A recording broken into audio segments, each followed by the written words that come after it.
Hello learners. അപ്പോൾ നമ്മൾ ഇന്ന് സയൻസിലെ ഒരു പുതിയ ടോപ്പിക്കാണ് കവർ ചെയ്യുന്നത്. ടോപ്പിക്കിൻ്റെ പേരാണ് മാഗ്നറ്റിസം. എന്താണ് മാഗ്നറ്റിസം? എന്താണ് മാഗ്നറ്റ്സ്? കാന്തങ്ങൾ അല്ലേ? നമ്മുടെ ഡെയിലി ലൈഫിൽ നമ്മൾ കുറേ തരത്തിലുള്ള കാന്തങ്ങൾ നമ്മൾ ഇന്നും കാണുന്നതാണ് അല്ലേ? നമ്മൾ കാന്തത്തിൻ്റെ പ്രോപ്പർട്ടീസൊക്കെ നമ്മൾ ചെറിയ ക്ലാസ് മുതൽക്ക് പഠിക്കുന്നുണ്ട്. അപ്പം നമുക്ക് ഈ ഒരു മൊഡ്യൂളിൽ എന്താണ് മാഗ്നറ്റ്സ്, എന്താണ് magnetism, properties of magnets, application, അതേപോലെ എർത്ത്സ് മാഗ്നറ്റിസം, ഭൂമിയുടെ കാന്തികത, ഇത്രയും കാര്യങ്ങളാണ് നമ്മൾ ഈ ചെറിയൊരു മൊഡ്യൂളിൽ കവർ ചെയ്യുന്നത്. നമുക്ക് ടോപ്പിക്കിലേക്ക് പോവാം. നമുക്കറിയാം, കുറേ കാലം മുൻപ് തന്നെ ഈ കാന്തങ്ങളെ പറ്റിയിട്ട് ഒരുവിധം എല്ലാവർക്കും അറിവുണ്ടായിരുന്നു അല്ലേ?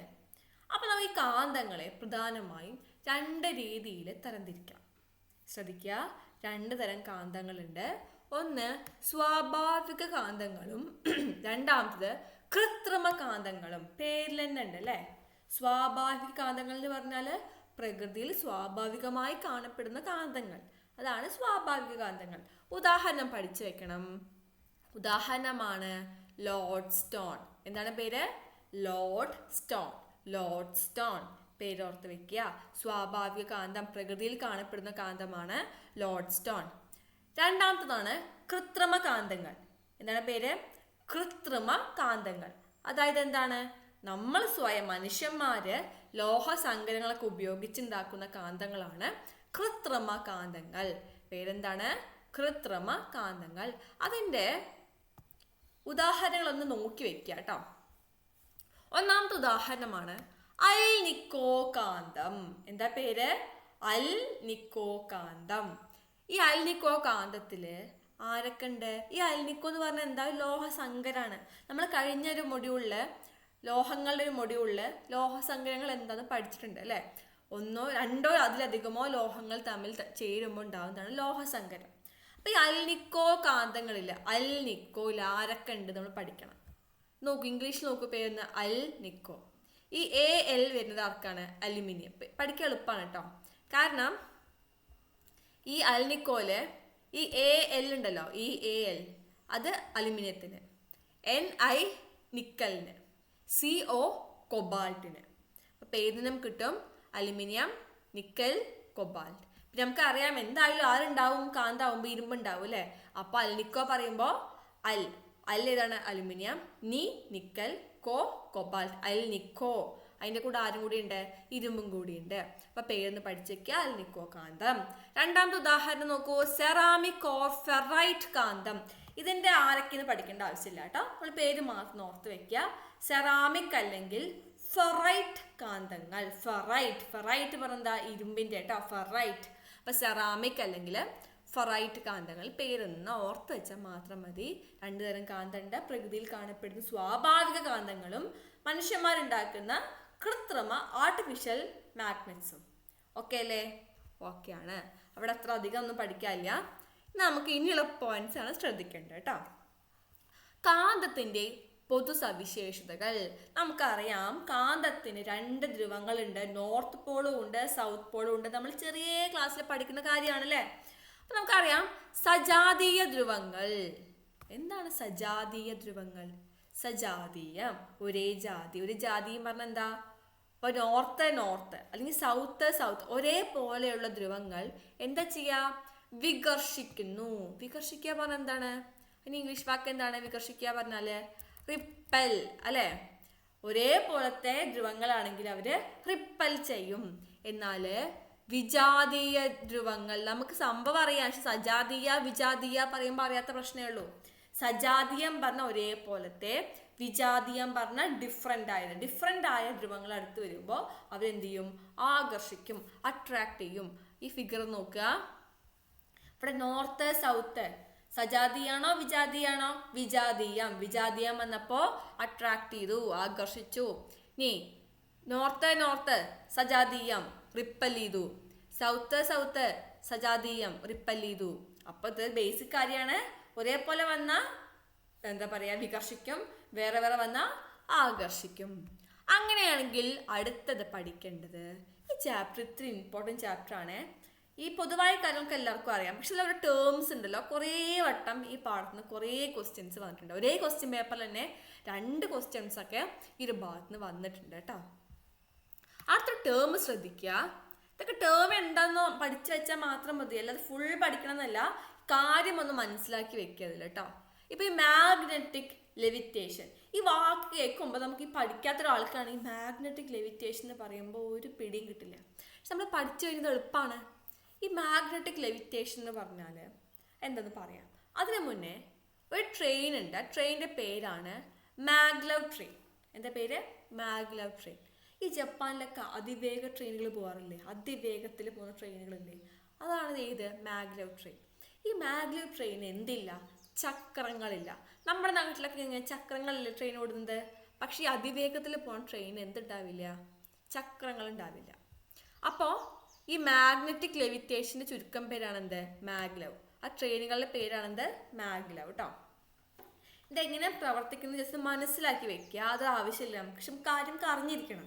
നമ്മുടെ ട്രെയിനിൻ്റെ അടിഭാഗത്തും ഈ പാളത്തിലും എന്തുണ്ടാവും? കാന്തിക ശക്തി കൊടുത്തിട്ടുണ്ടാവും. അപ്പം നമുക്കറിയാം ഒരേപോലത്തെ ധ്രുവങ്ങളാണെങ്കിൽ അവരെന്ത് ചെയ്യും? വികർഷിക്കും അല്ലേ? അപ്പം നമ്മൾ ഈ പാളത്തിൻ്റെ അടിയിലും ട്രെയിനിൻ്റെ അടിയിൽ, പാളത്തിൻ്റെ മുകളിലും ട്രെയിനിൻ്റെ അടിയിലും കാന്തശക്തി കൊടുക്കും. ഒരേപോലെ ധ്രുവങ്ങളാ കൊടുക്കുക. അപ്പോൾ ഇവരെന്ത് ചെയ്യും? വികർഷിക്കും അല്ലേ? വികർഷിക്കും.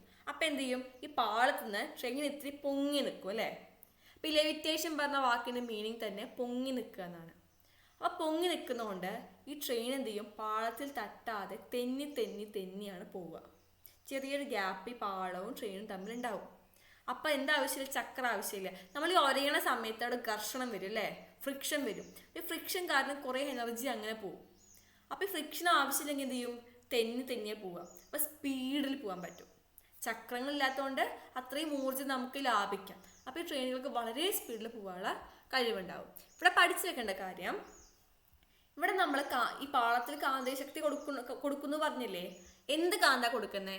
സ്ഥിരകാന്തമല്ല കൊടുക്കുന്നത്, വൈദ്യുത കാന്തങ്ങളാണ് ഉപയോഗിക്കുന്നത്. എന്താണ് ഇതിൻ്റെ വ്യത്യാസം? സ്ഥിരകാന്തവും വൈദ്യുത കാന്തവും തമ്മിൽ എന്താ വ്യത്യാസം? നമ്മുടെ പാളത്തിലെ ട്രെയിന് വരുന്ന സമയത്ത് മാത്രം പോലെ കാന്തികത, എപ്പോഴും കാന്തികത ഉണ്ടെങ്കിൽ ആലോചിച്ച് നോക്കൂ. ഈ പാളത്തിൻ്റെ അത് കൂടെ നമ്മൾ വല്ല കാറിൽ പോവാണ്, നമ്മുടെ കാർ ലോഹം കൊണ്ടല്ലേ ഉണ്ടാക്കിയിരിക്കുന്നത്. അപ്പോൾ ഈ പാളത്തിന് കാന്തികത ഉണ്ടെങ്കിൽ കാറിനൊക്കെ ആകർഷിക്കില്ലേ? അപ്പോൾ നമുക്ക് ബുദ്ധിമുട്ടാവുമല്ലോ. അപ്പോൾ ട്രെയിൻ വരുന്ന സമയത്ത് മാത്രം കാന്തികത, അല്ലാത്ത സമയത്ത് കാന്തികത അല്ല, സാധാ പോലത്തെ ലോഹമായിരിക്കും. അത് ലോഹത്തിൻ്റെ പാളങ്ങളായിരിക്കും. അപ്പോൾ ഇവിടെ ഉപയോഗിച്ചിരിക്കുന്നത് എന്ത് കാന്താണ്? വൈദ്യുത കാന്തങ്ങളാണെന്ന് ഓർത്ത് വയ്ക്കുക. നമ്മൾ പറഞ്ഞു ഇതേപോലെ തെന്നി തെന്നി പോകുന്നത് കൊണ്ട് ഊർജ്ജ നഷ്ടമില്ല, ശബ്ദ മലിനീകരണവും ഇല്ല. നമ്മുടെ ട്രെയിനൊക്കെ ചുക്ക് സൗണ്ട് ഉണ്ടല്ലോ, ആ സൗണ്ട് ഉണ്ടാക്കാനും നമ്മൾ കൊടുക്കുന്ന ഇന്ധനത്തിൽ നിന്നാണ് എനർജി എടുക്കുന്നത്. അപ്പോൾ അത് സൗണ്ടും ഇല്ല, പിന്നെ ആ ഘർഷണവും ഇല്ല. അപ്പം അത്രയും എഫിഷ്യൻ്റ് ആയിട്ട് ആ വണ്ടിക്ക് നീങ്ങാൻ സാധിക്കും. അപ്പോൾ പേര് ഓർത്ത് വയ്ക്കുക, മാഗ്നറ്റിക് ലെവിറ്റേഷൻ. ഈ അതിവേഗ ട്രെയിനുകൾ സഞ്ചരിക്കുന്നത് ഏത് ടെക്നോളജി ഉപയോഗിച്ചാണ്? മാഗ്നറ്റിക് ലെവിറ്റേഷൻ എന്ന ടെക്നോളജി ഉപയോഗിച്ചിട്ടാണ്. ആ പേരൊന്ന് ഓർത്ത് വെച്ചാൽ മതി കേട്ടോ. അപ്പോൾ തന്നെ കാന്തിക ശക്തി ഉപയോഗിച്ച് ഒരു വസ്തുവിനെ വായുവിൽ നിർത്തുന്ന പ്രതിഭാസമാണ് മാഗ്നറ്റിക് ലെവിറ്റേഷൻ. ഈ പാഠത്തിന് നിർവചനങ്ങളാണ് ചോദിക്കുക അധികം കേട്ടോ. ഒരു പ്രസ്താവന തരും, കാന്തിക ശക്തി ഉപയോഗിച്ച് വസ്തുവിനെ വായുവിൽ നിർത്തുന്ന പ്രതിഭാസം ഏത്? 4 ഓപ്ഷൻ തരും. അപ്പം നമുക്ക് ഈ വാക്ക് അറിഞ്ഞാൽ മാത്രമേ അല്ലാതെ ഈ പേരിൽ നിന്ന് നമുക്ക് ഒരിക്കലും കണക്ഷൻ കിട്ടില്ല. അപ്പോൾ ഈ കൺസെപ്റ്റ് പഠിച്ചാൽ മാത്രമേ നമുക്ക് ഈ ക്വസ്റ്റ്യൻ വന്ന് ആൻസർ ചെയ്യാൻ പറ്റുള്ളൂ. ഈ ചാപ്റ്ററിന് മൊത്തം എന്താ വരിക? ഇങ്ങനത്തെ എന്താ പറയുക, ഈ ഡെഫിനേഷൻ നിർവചനങ്ങൾ ചോദിക്കുന്ന ക്വസ്റ്റ്യൻസ് ആണ് കണ്ടിട്ടുള്ളത്. അപ്പോൾ ശ്രദ്ധിക്കുക, ഒരു വസ്തുവിനെ കാന്തിക ശക്തി ഉപയോഗിച്ച് വായുവിൽ പൊക്കി നിർത്തുന്ന പ്രതിഭാസമാണ് മാഗ്നറ്റിക് ലെവിറ്റേഷൻ. പേര് പഠിച്ചു വെക്കുക. അപ്പം അടുത്ത ടോപ്പിക്കാണ്, എളുപ്പമുള്ള ഒരു ഭാഗമാണ് കാന്തിക കോമ്പസ്. ഇതാണ് അതിൽ ഏറ്റവും എളുപ്പമുള്ള ഭാഗം കേട്ടോ. കാരണം എളുപ്പമുള്ള ഒരു ക്വസ്റ്റ്യൻ വരുന്നൊരു ഭാഗമാണ്. ഇത്രയേ ഉള്ളൂ. നമ്മളൊരു കോമ്പസ് കെട്ടി തൂക്കിയാൽ അതേത് ദിശയിൽ നിൽക്കും? എളുപ്പമുള്ള ക്വസ്റ്റ്യൻ ആണേ. നമ്മളെല്ലാവരും LP സ്കൂളിലൊക്കെ ചെയ്ത പരീക്ഷണമാണ്. നമ്മളൊരു കോമ്പസ് കെട്ടി തൂക്കിയാൽ, കയറിലെ നൂലൊക്കെ കെട്ടി തൂക്കിയാൽ അത് എപ്പോഴും ഏത് ദിശയിലാണ് നിൽക്കുക? തെക്ക് വടക്ക് ദിശയിലാണ് നിൽക്കുക. അത് ഓർത്ത് വയ്ക്കുക കേട്ടോ. അത് എന്തുകൊണ്ടാണ് അങ്ങനെ നിൽക്കണേ ചോദിക്കും. എന്തുകൊണ്ടാണ്? ഭൂമിയുടെ കാന്തിക മണ്ഡലത്തിന്റെ സ്വാധീനം. നമുക്കറിയാം ഭൂമി ഒരു വലിയൊരു കാന്തമാണ്. ഭൂമി ഒരു കാന്തമാണ്. അപ്പൊ ആ കാന്തത്തിന് മുകളിൽ നമ്മൾ വേറൊരു കുഞ്ഞൊരു കാന്തം കെട്ടി തൂക്കുന്ന സമയത്ത്, അല്ലെങ്കിൽ കോമ്പസ് കെട്ടി തൂക്കുന്ന സമയത്ത് അത് ഏത് ദിശയിലാണ് നിൽക്കുക? തെക്ക് വടക്ക് ദിശയിലാണ് നിൽക്കുക. ആ കാര്യം ഒന്ന് മനസ്സിലാക്കി വെക്കുക. ഈ ഒരു പോയിന്റ് പഠിച്ചു വെക്കണം കേട്ടോ, തെക്ക് വടക്ക് ദിശ. ഇനി അടുത്തത്, അപ്പൊ നമുക്ക് തോന്നും, നമ്മൾ പറഞ്ഞു ഭൂമി ഒരു കാന്തമാണെന്ന് പറഞ്ഞു അല്ലേ? അപ്പൊ എന്തുകൊണ്ടാണ് ഭൂമി കാന്തമായത്? ഭൂമിയുടെ കാന്തിക സ്വഭാവത്തിന് കാരണം എന്താണ്? ഇതൊക്കെ മനസ്സിലാക്കി വെക്കേണ്ട കാര്യങ്ങളേ ഉള്ളൂ കേട്ടോ, അവിടെ പഠിക്കേണ്ട കാര്യമായിട്ടില്ല, മനസ്സിലാക്കി വെക്കണം നമ്മൾ. ഈ ഭൂമിയുടെ അകക്കാം, അത് ഭൂമിയുടെ ഏറ്റവും ഉള്ളില് ആരൊക്കെ ഉണ്ട്? ഉരുകിയ ഇരുമ്പും ഉണ്ട്, ഉരുകിയ നിക്കലും ഉണ്ട്. ഉരുകിയ ഇരുമ്പും ഉരുകിയ നിക്കലും ഉണ്ട്. അവയുടെ വൻ തോതിലുള്ള ചലനം മൂലമാണ് ഭൂമിക്ക് എന്ത് കിട്ടിയെന്നാണ് പറയണത്? കാന്തിക സ്വഭാവം കിട്ടിയെന്നാണ് പറയണത്. ഈ ഭൂമിയുടെ കാന്തിക സ്വഭാവം പറയുന്ന കുറേ തിയറികളുണ്ട് കേട്ടോ. അതിൽ നമുക്കിപ്പോൾ ഏറ്റവും ബേസായ തിയറിയാണിത്. ഭൂമിയുടെ അകക്കാമ്പിനുള്ള ആരുണ്ട്? ഉരുകിയ ഇരുമ്പും ഉരുകിയ നിക്കലും ഉണ്ട്. അവരുടെ ചലനം മൂലമാണ് ഭൂമിക്ക് എന്ത് കിട്ടുന്നത്? ഭൂമിക്ക് കാന്തിക സ്വഭാവം കിട്ടുന്നത്. കാര്യം ഒന്ന് മനസ്സിലാക്കി വെക്കേണ്ട കാര്യം, നമുക്ക് എല്ലാവർക്കും അറിഞ്ഞിരിക്കേണ്ട ഒരു കാര്യമാണ്. അപ്പൊ അത് മനസ്സിലാക്കി വെക്കുക കേട്ടോ കാര്യം ഒന്ന്. അപ്പൊ നമ്മൾ പറഞ്ഞു ഭൂമി ഒരു കാന്തമാണ് പറഞ്ഞു. അപ്പൊ ഭൂമി ഒരു കാന്തമാണെങ്കിൽ അതിന് രണ്ട് ധ്രുവങ്ങൾ ഉണ്ടാവുമല്ലോ.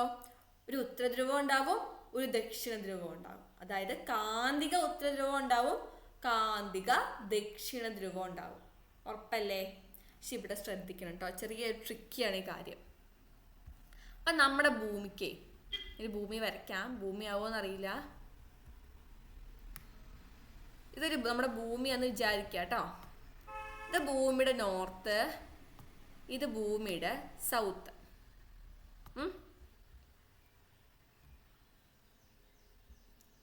ഇത് ഭൂമിയുടെ നോർത്തും ഇത് ഭൂമിയുടെ സൗത്തും ആണ് കേട്ടോ. അപ്പൊ അങ്ങനെയാണെങ്കിൽ ഭൂമി ഒരു കാന്താണല്ലോ. കാന്തമാവുന്ന സമയത്ത് ഇത് ഭൂമിയുടെ ശരിക്കും എന്താ പറയാ, ഭൗമശാസ്ത്രപരമായ നോർത്തും ഭൗമശാസ്ത്രപരമായ സൗത്തും ആണ്. പക്ഷെ ഭൂമി ഒരു കാന്തമായതുകൊണ്ട് ഭൂമിക്ക് എന്തുണ്ട്? കാന്തിക നോർത്തും ഉണ്ട്, മാഗ്നറ്റിക് നോർത്തും ഉണ്ട്, മാഗ്നറ്റിക് സൗത്തും ഉണ്ട്. അപ്പൊ പഠിച്ചു വെക്കണം, ഭൂമിയുടെ മാഗ്നറ്റിക് സൗത്ത് എന്ന് പറയുന്നത് നമ്മുടെ ജോഗ്രഫിക്കൽ നോർത്തിന്റെ അവിടെയാണ്. ഇത് നമ്മുടെ ജോഗ്രഫിക്കൽ നോർത്ത്. ആ ജോഗ്രഫിക്കൽ നോർത്തിലാണ് കാന്തിക സൗത്ത്. ഇനി അതേപോലെ ജോഗ്രഫിക്കൽ സൗത്തിലാണ് ഭൂമിയുടെ കാന്തിക നോർത്ത്. മനസ്സിലായോ? നമ്മൾ ഭൂമിയിൽ, നമ്മൾ ജോഗ്രഫിക്കലി നമ്മൾ നോർത്ത് എന്ന് പറയുന്ന ഭാഗത്താണ് ഭൂമിയുടെ മാഗ്നറ്റിക് സൗത്ത് വരിക. അതേപോലെ നമ്മൾ സൗത്ത് എന്ന് പറയുന്ന സ്ഥലത്താണ് ഭൂമിയുടെ മാഗ്നറ്റിക് നോർത്ത് വരിക. അപ്പോൾ ആ ഭാഗം ഒന്ന് മനസ്സിൽ വെച്ചാൽ മതി. സ്റ്റേറ്റ്മെന്റ് ആയിട്ട് വരും ഇവിടെ കേട്ടോ, എപ്പോഴും ഇങ്ങനെ ശ്രദ്ധിക്കുക. ഭൗമശാസ്ത്രപരമായ ദക്ഷിണ ധ്രുവത്തിന്റെ ഭാഗത്താണ് കാന്തിക ഉത്തര ധ്രുവം. അതേപോലെ തന്നെ തിരിച്ചും ഭൗമശാസ്ത്രപരമായ ഉത്തര ധ്രുവത്തിന്റെ ഭാഗത്താണ് ഭൂമിയുടെ കാന്തിക ദക്ഷിണ ധ്രുവം. അപ്പൊ എന്താ, ഒന്ന് നേരെ തിരിച്ചാന്ന് മാത്രം. നമ്മൾ സൗത്ത് എന്ന് പറയുന്ന ഭാഗത്താണ് മാഗ്നറ്റിക് നോർത്ത്, നമ്മൾ നോർത്ത് പറയുന്ന ഭാഗത്താണ് മാഗ്നറ്റിക് സൗത്ത്. ആ ഒരു കാര്യം മനസ്സിലാക്കി വെച്ചാൽ മാത്രം മതി അവിടെ കേട്ടോ. ഇനി അടുത്തതാണ് കാന്തിക മണ്ഡല രേഖകൾ. കാന്തിക മണ്ഡല രേഖകൾ. ഈ ഒരു ടോപ്പിക്ക് പഠിക്കാനാണെങ്കിൽ നമുക്ക് കുറേ ഉണ്ട്. പക്ഷെ നമുക്ക് എക്സാം പോയിന്റ് ഓഫ് വ്യൂവിൽ ആ ഒരു കൺസെപ്റ്റ് മാത്രം ജസ്റ്റ് ഒന്ന് കിട്ടിയാൽ മതി. കാരണം സയൻസ് എന്ന് പറയുമ്പോൾ നമുക്ക് അറിയാതെ പരന്നൊരു കടലാണ്. നമ്മൾ പഠിക്കുകയാണെങ്കിൽ നമുക്ക് വേണമെങ്കിൽ ഈ ഒരു ടോപ്പിക്ക് ഒരു 3, 4, 5 ക്ലാസ്സിന് പഠിക്കാനുള്ള കാര്യങ്ങളുണ്ടാവും. പക്ഷെ നമ്മൾ അതൊക്കെയൊന്നും പോകുന്നില്ല. നമുക്ക് എക്സാമിന്, നമ്മുടെ എക്സാം എഴുതാൻ എന്താണോ ആവശ്യം ആ പോയിന്റ്സ് മാത്രമാണ് പറഞ്ഞിരുന്നത്. അപ്പം എന്ത് ചെയ്യുക, ആ പോയിന്റ്സ് മാത്രം ഒന്ന് മനസ്സിൽ വെക്കുക കേട്ടോ. അടുത്തതാണ് കാന്തിക മണ്ഡല രേഖകൾ. Magnetic field line. Magnetic field line. ഈ മാഗ്നറ്റിക് ഫീൽഡ് പറഞ്ഞാൽ എന്താ, എവിടെയൊക്കെ കാന്തികത ഉണ്ട് അല്ലേ, ഏതൊക്കെ ഭാഗത്താണ് അതിൻ്റെ പ്രഭാവമുള്ളത്, അത് കാണിക്കുന്ന നമ്മൾ വരയ്ക്കുന്ന വരകളാണെന്ത്, മാഗ്നറ്റിക് ഫീൽഡ് ലൈൻസ്. നോക്കുക, കാന്തിക മണ്ഡലത്തിന്റെ ദിശയും പ്രഭാവവും സൂചിപ്പിക്കുന്ന സാങ്കല്പിക രേഖകളാണ് കാന്തിക മണ്ഡല രേഖകൾ. ചിത്രം കാണിച്ചിട്ടാട്ടോ, അപ്പം മനസ്സിലാവും. നമ്മളിങ്ങനെ ചിത്രം കണ്ടില്ലേ, ശരിക്കും കാന്തത്തിന് ചുറ്റും ഇങ്ങനെ ചിത്രങ്ങളുണ്ടോ, ഇങ്ങനെ വരകളുണ്ടോ? ഇല്ല, നമ്മൾ വരയ്ക്കുന്നതാണ്. നമുക്ക് ഇവിടുന്ന് ഈ ഭാഗത്തെല്ലാം കാന്തികത ഉണ്ടെന്ന് മനസ്സിലാക്കാൻ വേണ്ടിയിട്ടാണ് നമ്മൾ ഈ വര വരയ്ക്കുന്നത്. ഇവിടെ പഠിച്ചു വെക്കേണ്ട കാര്യങ്ങൾ 2 കാര്യമുണ്ട്, ഇമ്പോർട്ടൻ്റ് ആണ് കേട്ടോ. ഈ കാന്തിക മണ്ഡലരേഖകൾ എപ്പോഴും സംവൃത രൂപങ്ങളാണ്. സംവൃത രൂപം എന്താണ്? സംവൃത രൂപം എന്ന് പറഞ്ഞാൽ ഇംഗ്ലീഷിൻ്റെ പുറത്ത് ക്ലോസ്ഡ് ലൂപ്പ്. അത് പറഞ്ഞാൽ എന്താ? ചിത്രം നോക്കുക കേട്ടോ. ഇത് നോക്കൂ, എപ്പോഴും ഇങ്ങനെ ക്ലോസ്ഡ് ആയിരിക്കും. ഇങ്ങനെ മുറിഞ്ഞു പോവില്ല. ഇതിപ്പോൾ ഇതിൻ്റെ ബാക്കി അപ്പുറത്തുണ്ട്, നമ്മൾ ഇത്ര ചിത്രം കാണിച്ചുള്ളൂ എന്ന് മാത്രം. ഇതിങ്ങനെ പോകുന്നുണ്ട്, ഇവിടുന്ന് ഇങ്ങനെ പോയി ഇവിടേക്ക് എത്തും. അതേപോലെ ഇത് ഇവിടെ പോയിട്ട് ഇങ്ങനെ ഇവിടേക്ക് എത്തും, ഇത് പോയിട്ട് ഇപ്പുറത്തെത്തും. പിന്നെ ഇതെന്ത് ചെയ്യും? ഇതിങ്ങനെ പോയിട്ട് ഇതിക്ക് വരും. ഇതെപ്പോഴും എന്താണ്? ക്ലോസ്ഡ് ആണ്, എവിടെയും പകുതി വെച്ച് മുറിഞ്ഞു നിൽക്കില്ല. ആ പോയിന്റ് ഒന്ന് ഓർത്ത് വെക്കണം. സംവൃത രൂപം എന്ന് പറഞ്ഞാൽ ക്ലോസ്ഡ് ആണ്, എവിടെയും മുറിഞ്ഞു നിൽക്കില്ല. അപ്പൊ കാന്തിക മണ്ഡല രേഖകൾ എപ്പോഴും എന്താണ്? ക്ലോസ്ഡ് ആണ്, സംവൃത രൂപങ്ങളാണ്. സംവൃത രൂപങ്ങളാണ്. ഇനി ഇതിന് ദിശ നമ്മൾ പഠിക്കണം. ഇതിന് ദിശ എപ്പോഴും എവിടെ നിന്നാണ്? നോർത്തിൽ നിന്ന് സൗത്തിലേക്ക്. ഈ ആരോ മാർക്ക് നോക്കുക കേട്ടോ. നോർത്തിൽ നിന്ന് സൗത്തിലേക്കാണ് എന്തിൻ്റെ ദിശ? മാഗ്നറ്റിക് ഫീൽഡ് ലൈനിൻ്റെ ദിശ. ഈ ക്വസ്റ്റ്യൻസിന് കാണാറുണ്ട്, ശരിയായ പ്രസ്താവന തിരഞ്ഞെടുക്കുക, തെറ്റായത് തിരഞ്ഞെടുക്കുക. അപ്പൊ തിരിച്ചു പറയൂവരെ സൗത്ത് നിന്ന് നോർത്തിക്കാന്നൊക്കെ പറയും. അപ്പൊ എന്താ പഠിക്കണ്ടേ? എപ്പോഴും ഫീൽഡ് ലൈൻസ് പോകുന്നുണ്ടെങ്കിൽ എവിടെ നിന്ന് എങ്ങടാ പോവുക? നോർത്ത് നിന്ന് സൗത്തിക്കാണ് പോവുക എന്ന് ഒന്ന് ശ്രദ്ധിച്ചു വെക്കുക കേട്ടോ.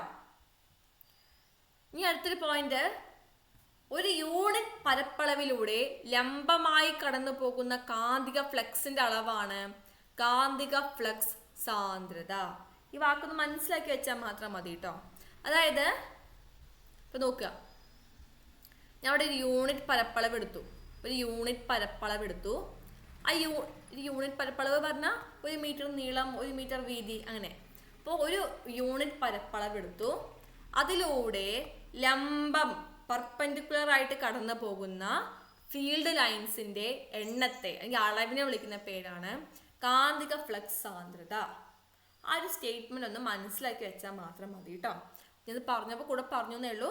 അപ്പൊ എന്താണ് കാന്തിക ഫ്ലക്സ് സാന്ദ്രത എന്ന് ഒന്ന് മനസ്സിലാക്കി വെക്കുക, ഇത്രയേ ഉള്ളൂ. ഈ ഒരു ഭാഗം നിർബന്ധമായും പഠിക്കണം. കാന്തിക ശക്തി കൂടിയ സ്ഥലങ്ങളിൽ കാന്തിക ഫ്ലക്സ് സാന്ദ്രത കൂടുതലായിരിക്കും. നമ്മൾ എന്താ കാന്തിക ഫ്ലക്സ് സാന്ദ്രത എന്ന് പറഞ്ഞു അല്ലേ? അതായത് അളവ്, എത്ര എണ്ണം അതുകൂടെ കടന്നു പോകുന്നുണ്ട്. അപ്പൊ ഈ ചിത്രം നോക്കുക കേട്ടോ. ഇതില് എവിടെയാണ്, ഞാൻ ഓപ്ഷൻ തരാം, കാന്തത്തിന്റെ ധ്രുവഭാഗങ്ങളിലാണോ നടുവിലാണോ ഏറ്റവും കൂടുതൽ കാന്തിക ഫ്ലക്സ് സാന്ദ്രത ഉള്ളത്? എന്താണ് കാന്തിക ഫ്ലക്സ് സാന്ദ്രത? ഏറ്റവും കൂടുതൽ എണ്ണം കടന്നു പോകുന്നത്. അപ്പൊ നോക്കുക, ഈ ഒരു ഭാഗത്താണോ കടന്നു പോകുന്നത് കൂടുതൽ, അതോ ഈ ഒരു ഭാഗത്താണോ കടന്നു പോകുന്നത്? ഏത് ഭാഗത്താ? ധ്രുവങ്ങളിലല്ലേ? പഠിച്ചു വെക്കുക. നോക്കുക, ഏറ്റവും കൂടുതൽ കാന്തിക ഫ്ലക്സ് സാന്ദ്രത ഉള്ളത് കാന്തത്തിന്റെ ധ്രുവങ്ങളിലായിരിക്കും. ആ ഒരു ഭാഗം പഠിച്ചു വെക്കണം. കാന്തത്തിന് നടുവില് സാന്ദ്രത കുറവായിരിക്കും, കാന്തത്തിന് ധ്രുവങ്ങളില് സാന്ദ്രത കൂടുതലായിരിക്കും. പഠിച്ചു വെക്കുക. പഠിഞ്ഞൂലോ? അടുത്ത പറയട്ടെ. അടുത്ത വാക്ക് എന്താണ്? കാന്തിക പ്രേരണം. നമ്മൾ പ്രേരിപ്പിക്കുക എന്നൊക്കെ പറയില്ലേ? അപ്പൊ നമ്മൾ എന്താ ഇവിടെ ചെയ്യണേ? ഒരു വസ്തുവിനെ, കാന്തല്ലാത്തൊരു വസ്തുവിനെ നമ്മൾ കാന്താവ് അങ്ങോട്ട് പ്രേരിപ്പിക്കുകയാണ്. കാന്താവ് എന്ന് പറഞ്ഞ് പ്രേരിപ്പിക്കുകയാണ്. ഉദാഹരണം ഞാൻ പറഞ്ഞു കേട്ടോ, അപ്പൊ എല്ലാവർക്കും മനസ്സിലാവും. നമ്മളെല്ലാവരും ചെയ്തൊരു പരീക്ഷണമാണ്. കാന്തം എടുത്തിട്ട് അതിൻ്റെ മുകളിൽ മൊട്ടുസൂചി വെച്ച് ഇങ്ങനെ വരയ്ക്കുക. കുറേ വരച്ച് കഴിഞ്ഞിട്ട് ഈ മൊട്ടുസൂചി പിൻ്റെ അടുത്ത് ഇങ്ങനെ ചെന്ന് കൊണ്ടുപോകുമ്പോൾ ആ മൊട്ടുസൂചി എന്തായും മാറിയിട്ടുണ്ടാവും? കാന്തായും മാറിയിട്ടുണ്ടാവും. പക്ഷെ ഈ കാന്തികത, ആ മൊട്ടുസൂചിക്ക് കിട്ടിയ കാന്തികത കുറേ നേരം ഉണ്ടാവുമോ? ഇല്ല, ഒരു 5 മിനിറ്റ് ഒക്കെ ഉണ്ടാവും അല്ലേ? ഒരു 5 മിനിറ്റ് കഴിയുമ്പോഴേക്കും വീണ്ടും പഴയ പോലെയാവും ഇല്ലേ? അപ്പൊ ആ ഒരു കഴിവാണെന്ത്? ആ ഒരു പ്രതിഭാസമാണെന്ത്? കാന്തിക പ്രേരണം. അപ്പൊ നോക്കുക, കാന്തത്തിന്റെ സാന്നിധ്യം മൂലം ഒരു കാന്തിക വസ്തുവിന് കാന്തശക്തി ലഭിക്കുന്ന പ്രതിഭാസമാണെന്ത്? കാന്തിക പ്രേരണം. അങ്ങനെ കിട്ടുന്ന കാന്തശക്തി നമ്മൾ എന്താ വിളിക്കുക? പ്രേരിത കാന്തശക്തി, ഇൻഡ്യൂസ്ഡ് മാഗ്നറ്റിസം. ടേമുകൾ മനസ്സിലാക്കി വെച്ചാൽ മാത്രം മതി കേട്ടോ. അപ്പൊ നമ്മൾ നിർബന്ധിച്ച് അല്ലെ, കാന്തത്തിന് സാന്നിധ്യം മൂലം ഉണ്ടാകുന്ന കാന്തശക്തിയാണ് കാന്തിക പ്രേരിത കാന്തശക്തി. ആ പ്രതിഭാസമാണ് കാന്തിക പ്രേരണം. അത്രേ ഉള്ളൂ കേട്ടോ, അവിടെ എളുപ്പമാണ്. അങ്ങനെയാണെങ്കിൽ ഇനിയുള്ള ഭാഗം വെരി വെരി ഇമ്പോർട്ടൻറ്റ്. ഇത് വെരി വെരി ഇമ്പോർട്ടൻ്റ് ആണ്. ഞാൻ പറഞ്ഞില്ല, ഈ ഒരു ഭാഗം ഈ ഒരു ചാപ്റ്ററിന് ഇത്തിരി പ്രാധാന്യം കൂടുതലാണ്. ഇത് ഭയങ്കര ഇമ്പോർട്ടൻ്റ് ആണ് കേട്ടോ. അപ്പൊ നോക്കാം. ഒരു കാന്തിക മണ്ഡലത്തിന്റെ സാന്നിധ്യം കാരണം കാന്തവൽക്കരിക്കപ്പെടാനുള്ള കാന്തിക വസ്തുവിന്റെ കഴിവാണ് സസെപ്റ്റബിലിറ്റി. എന്താ പറഞ്ഞിരിക്കുന്നത് അവിടെ? ഒരു ഉദാഹരണം നോക്കുക കേട്ടോ. ഇപ്പോൾ നമ്മുടെ നാട്ടിൽ കള്ളനുണ്ട്, കള്ളൻ. അപ്പം പോലീസ് കള്ളനെ വിളിച്ചിട്ട് പറയാണ്, നാളെ മുഴുവൻ നന്നാവണം, ഇങ്ങനെ നടന്നാൽ പറ്റില്ല എന്നൊക്കെ പറഞ്ഞു. അപ്പം കള്ളന് തോന്നും, ഒരു മനസ്സിൻ്റെ തോന്നും അല്ലേ, നാളെ മുഴുവൻ ഞാൻ മാറാം, നീ ഇങ്ങനെ നടന്നാൽ ശരിയാവില്ല. അങ്ങനെ ആ കള്ളൻ നന്നാവും അല്ലേ. ആ നന്നാവാനുള്ള കഴിവില്ലേ, കള്ളന് അങ്ങനെ തോന്നാനുള്ള കഴിവില്ലേ, ആ കഴിവാണ് എന്ത്? സസെപ്റ്റബിലിറ്റി. അതായത് ഒരു കാന്തിക മണ്ഡലത്തിന് സ്വാധീനം മൂലം ഒരു വസ്തുവിന് കാന്തായി മാറാനുള്ള കഴിവ്. ഇപ്പൊ ഞാൻ പറഞ്ഞൊരു മുട്ടുസൂചി നമ്മളിട്ട് ഇങ്ങനെ വരച്ചു അല്ലേ, അപ്പൊ ആ മുട്ടുസൂചിക്ക് ഒരു കാന്തമായ മുട്ടുസൂചിയായി മാറാനുള്ള കഴിവില്ലേ, ആ കഴിവിന് വിളിക്കുന്ന പേരാണെന്ത്? സസെപ്റ്റബിലിറ്റി. എന്നാല് എത്ര നേരം ആ കാന്തായി നിൽക്കാൻ പറ്റും? ചില മുട്ടുസൂചികൾ 1 മിനിറ്റ് ഒക്കെ ഉണ്ടാവുള്ളൂ, ചില 2 മിനിറ്റ് ഒക്കെ ഉണ്ടാവും, ചിലപ്പോൾ 5 മിനിറ്റ് ഒക്കെ നിൽക്കും അല്ലേ. എത്രത്തോളം നേരം അത് നിലനിർത്താനുള്ള കഴിവുണ്ട്, ആ കഴിവാണെന്ത്? റിട്ടൻറ്റിവിറ്റി. സസെപ്റ്റബിലിറ്റിയും റിട്ടൻറ്റിവിറ്റിയും 2 പേര് ഓർത്ത് വയ്ക്കുക. അങ്ങനെ മാറാനുള്ള കഴിവ് സസെപ്റ്റബിലിറ്റി, മാറിക്കഴിഞ്ഞാൽ എത്രത്തോളം നേരം അങ്ങനെ പിടിച്ചു നിൽക്കാൻ പറ്റും, കാന്തമായി പിടിച്ചു നിൽക്കാൻ പറ്റും, അതാണെന്ത്? റിട്ടൻറ്റിവിറ്റി. ഇത് രണ്ടും ചോദിക്കും ഉറപ്പാണ്. സസെപ്റ്റബിലിറ്റിയും റിട്ടൻറ്റിവിറ്റിയും 2 പേരും പഠിച്ചു വയ്ക്കുക. അപ്പം നമ്മൾ പഠിച്ചു സസെപ്റ്റബിലിറ്റി. അത് ഏറ്റവും കൂടുതൽ ആർക്കാണ് ചോദ്യം വരും, അപ്പോൾ അത് പഠിച്ചു വെക്കണം. സസെപ്റ്റബിലിറ്റി ഏറ്റവും കൂടുതൽ ഉള്ളത് പച്ച ഇരുമ്പിനാണ്. അതായത് പച്ച ഇരുമ്പിനാണ് പെട്ടെന്ന് കാന്തായി മാറാനുള്ള കഴിവുള്ളത്. എന്നാൽ ആ കാന്തായി മാറിയ ആ കിട്ടുന്ന കാന്തികത ഏറ്റവും കൂടുതൽ നേരം എടുത്തു വെക്കാനുള്ള കഴിവ്, അതായത് റിട്ടൻറ്റിവിറ്റി ഏറ്റവും കൂടുതലുള്ളത് ആർക്കാണ്? ഉരുക്കിനാണ്. ഉരുക്കിന് കുറേ നേരം കാന്തായി നിൽക്കാൻ പറ്റും, പക്ഷെ പച്ച ഇരുമ്പിനോ പെട്ടെന്ന് കാന്തായി മാറാൻ പറ്റും. ഈ 2 കാര്യം ഒന്ന് ശ്രദ്ധിച്ചു വെക്കാം. അടുത്ത ടേം പഠിച്ചു വെക്കേണ്ട ടേമാണ് പെർമിയബിലിറ്റി. എന്ന ടേമിന്റെ പേര് പെർമിയബിലിറ്റി. പെർമിയബിലിറ്റി എന്ന് പറയുമ്പോൾ നമുക്ക് ഏത് വാക്കാ മനസ്സിലേക്ക് വരുന്നത്? പെർമിഷൻ അല്ലേ, പുള്ളിക്ക് കയറാനുള്ള പെർമിഷൻ. അതായത് ഇപ്പം ഞാനൊരു കാന്തിക വസ്തു എന്ന് വിചാരിക്കാം. ഇവിടെ എന്തുണ്ട്? ഒരു കാന്തമുണ്ട്. ഈ കാന്തം എന്തുണ്ടാക്കും? കാന്തിക മണ്ഡല രേഖകൾ ഉണ്ടാക്കും. ആ കാന്തിക മണ്ഡല രേഖകൾ എന്നിലൂടെ കടന്നു പോകാനുള്ള അല്ലെങ്കിൽ കടത്തി വിടാനുള്ള എൻ്റെ കഴിവുണ്ടാവുമല്ലോ, ആ കഴിവാണെന്ത്? പെർമിയബിലിറ്റി. അതായത് കാന്തിക മണ്ഡല രേഖകളെ ഉള്ളിലേക്ക് കടത്തിവിടാനുള്ള വസ്തുക്കളുടെ കഴിവിനെയാണ് എന്ത് വിളിക്കുക? പെർമിയബിലിറ്റി എന്ന് വിളിക്കുക. പെർമിയബിലിറ്റി കൂടുതൽ എന്ന് പറഞ്ഞാൽ എന്താണ്? ആ കാന്തിക മണ്ഡല രേഖകൾ കുറേ എണ്ണം കടന്നു പോകും. കുറവാണെന്ന് പറഞ്ഞാൽ കുറച്ചെണ്ണേ കടന്നു പോകുള്ളൂ. അപ്പോൾ ഒന്ന് ആലോചിച്ച് വെക്കുക. നമ്മൾ കുറച്ച് മുന്നേ പറഞ്ഞു എന്താണ് വൈദ്യുത കാന്തങ്ങൾ, ഇലക്ട്രോ മാഗ്നറ്റ്സ്. പേരിലുണ്ടല്ലോ, അത് കറണ്ട് പോണ സമയത്ത്, ഇലക്ട്രിസിറ്റി കടന്നു പോകുന്ന സമയത്ത് മാത്രം അത് എന്തായിട്ട് മാറും? കാന്തായി മാറും. അങ്ങനത്തെ വസ്തുക്കളെ വിളിക്കുന്ന പേരാണ് വൈദ്യുത കാന്തങ്ങൾ. നമുക്കിനി പഠിക്കാനുണ്ട് എന്തൊക്കെയാണ് വൈദ്യുത കാന്തങ്ങളും സ്ഥിരകാന്തങ്ങളും തമ്മിലുള്ള വ്യത്യാസം. സ്ഥിരകാന്തം എന്ന് പറയുമ്പോൾ എന്താണ്? എപ്പോഴും കാന്താണ് അല്ലേ. എന്നാൽ വൈദ്യുത കാന്തങ്ങൾ എന്ന് പറയുമ്പോഴോ ആവശ്യമുള്ളപ്പോൾ അല്ലെങ്കിൽ കറണ്ട് പോണ സമയത്ത് മാത്രം കാന്തം. അതുതന്നെയാണ് ഒന്നാമത്തെ ഡിഫറൻസ്. നോക്കൂ, ഒരു ചാലകത്തിലൂടെ വൈദ്യുത പ്രവാഹം കടന്നു പോകുമ്പോഴാണ് ആരുണ്ടാകുന്നത്? വൈദ്യുത കാന്തങ്ങൾ ഉണ്ടാകുന്നത്. ശിവരോ നോക്കൂ, സ്ഥിരകാന്തം എന്ന് പറയുമ്പോൾ എന്താ? അവര് ഭൂമിയിൽ കിട്ടുന്ന സമയത്ത് തന്നെ ഒരു കാന്തങ്ങളാണ്, ജന്മനാ കാന്തങ്ങളാണ് അല്ലെ. ഇപ്പൊ ഇരുമ്പ്, അലുമിനിയം, നിക്കൽ പോലുള്ളവ അതെന്താണ്? അവർ സ്ഥിരമായിട്ട് എപ്പോഴും എന്താണ്? കാന്തങ്ങളാണ്. അപ്പൊ ഒന്ന് ആലോചിച്ച് വെക്കുക. ഇനി നമുക്കറിയാം, ഇപ്പൊ ഈ കറണ്ട് കടത്തി വിടുമ്പോഴാണ് വൈദ്യുത കാന്തങ്ങൾ ഉണ്ടാവുന്നത്. അപ്പം നമ്മൾ കൂടുതൽ കറണ്ട് കടത്തി വിട്ടാൽ അത് എന്ത് ചെയ്യാൻ പറ്റും, നമുക്ക് ഭയങ്കര ശക്തിയുള്ള കാന്തം ഉണ്ടാക്കാൻ പറ്റും. അപ്പം നമുക്ക് അങ്ങനെ വേണമെങ്കിൽ ശക്തി കുറയ്ക്കുകയും ചെയ്യാം, ശക്തി കൂട്ടുകയും ചെയ്യാം. കറണ്ടിൻ്റെ അളവ് അനുസരിച്ച് നമുക്ക് ആ വൈദ്യുത കാന്തങ്ങളുടെ ശക്തി കൂട്ടും കുറയ്ക്കുകയും ചെയ്യാം. അപ്പം നമുക്ക് എന്താണ്, ഇവിടെ നമുക്ക് കാന്തിക ശക്തി കൂട്ടുകയോ കുറയ്ക്കുകയോ ചെയ്യാം. പക്ഷെ ഇവിടെ അങ്ങനെ ചെയ്യാൻ പറ്റുമോ? ഇത് നാച്ചുറലി കിട്ടുന്ന കാര്യമല്ലേ. അപ്പം നമുക്കിവിടെ കാന്തികത നിയന്ത്രിക്കാൻ സാധിക്കില്ല. അങ്ങനെയാണെങ്കിൽ അടുത്തത്, നമ്മൾ കറണ്ട് കടത്തി വിട്ടാണ് ഇതിനെ എന്തൊക്കെ മാറ്റുന്നത്, മാഗ്നറ്റാക്കി മാറ്റുന്നത്. അപ്പം നമുക്ക് ഈ കറണ്ടിൻ്റെ ഡയറക്ഷൻ മാറ്റുന്നത് വഴി നമുക്ക് കാന്തങ്ങളുടെ ധ്രുവങ്ങൾ മാറ്റാൻ പറ്റും.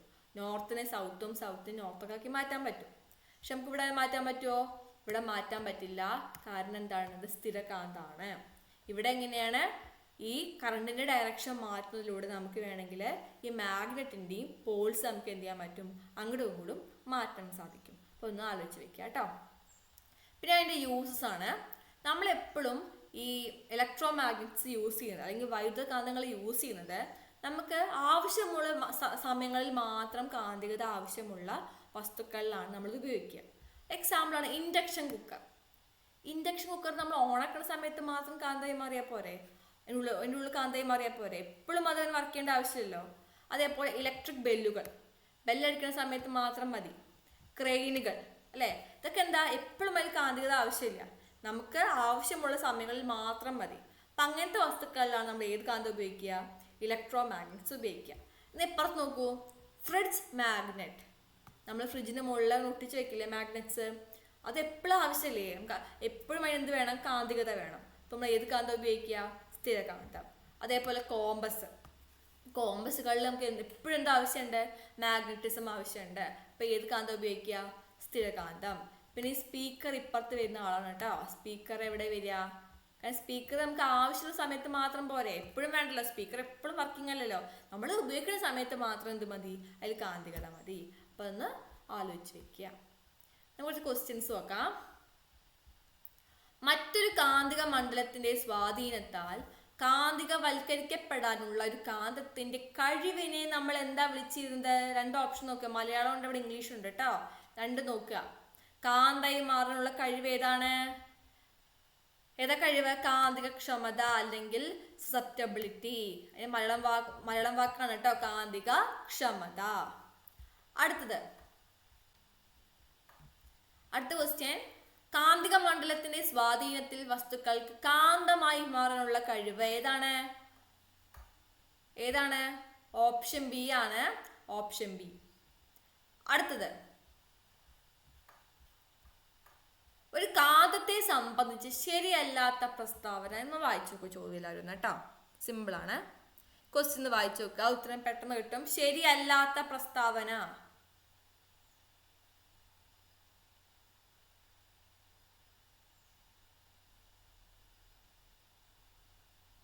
ശരിയല്ലാത്ത പ്രസ്താവന എന്ന് വായിച്ചു നോക്കാം, വേഗം കിട്ടും, ഒറ്റ വായനയ്ക്ക് കിട്ടും. ഉത്തരം ഏതാണ്? ഉത്തരം ഓപ്ഷൻ എ ആണ്. ഇത് ശരിയല്ല, ബാക്കിയെല്ലാം ശരിയാണ്. ബി ശരിയാണ്, സി ശരിയാണ്, ഡി ശരിയാണ്. സൗത്ത് പോളിലാണോ? രണ്ട് ധ്രുവങ്ങളിലും ഒരേപോലെയാണ് അല്ലേ, സൗത്ത് പോളിന് അടുത്തുള്ള മേഖലയിലാണെന്ന് പറയേണ്ട ആവശ്യമില്ല. ഈ മൂന്നെണ്ണം ശരിയാണ്, ഇത് മാത്രമാണ് തെറ്റ്. അപ്പം ഇതാണ് ഉത്തരം വരിക കേട്ടോ. ഇത്രയേ ഉള്ളൂ ഈ ചാപ്റ്റർ. മാഗ്നറ്റിസം പറഞ്ഞ ചാപ്റ്റർ ഭയങ്കര സിമ്പിളാണ്. 2-3 ടേംസ് പഠിച്ച് വെക്കാനുണ്ട്, അതെന്നാണ് എപ്പോഴും ക്വസ്റ്റ്യൻസ് ചോദിക്കാറ്. പിന്നെ അതേപോലെ തന്നെ ഈ ഒരു ഭാഗം ഒന്ന് ശ്രദ്ധിച്ച് വെക്കുക. ആർക്കാണ് കൂടുതൽ ഈ ഒരു ഭാഗം ശ്രദ്ധിച്ച് വെക്കുക. അതേപോലെ തന്നെ ഇവിടെ നമ്മൾ പറഞ്ഞു കാന്തിക ഫ്ലക്സ് സാന്ദ്രത ഏറ്റവും കൂടുതൽ ധ്രുവങ്ങളിലായിരിക്കും, ആ ഒരു പോയിന്റ് ശ്രദ്ധിച്ച് വെക്കുക.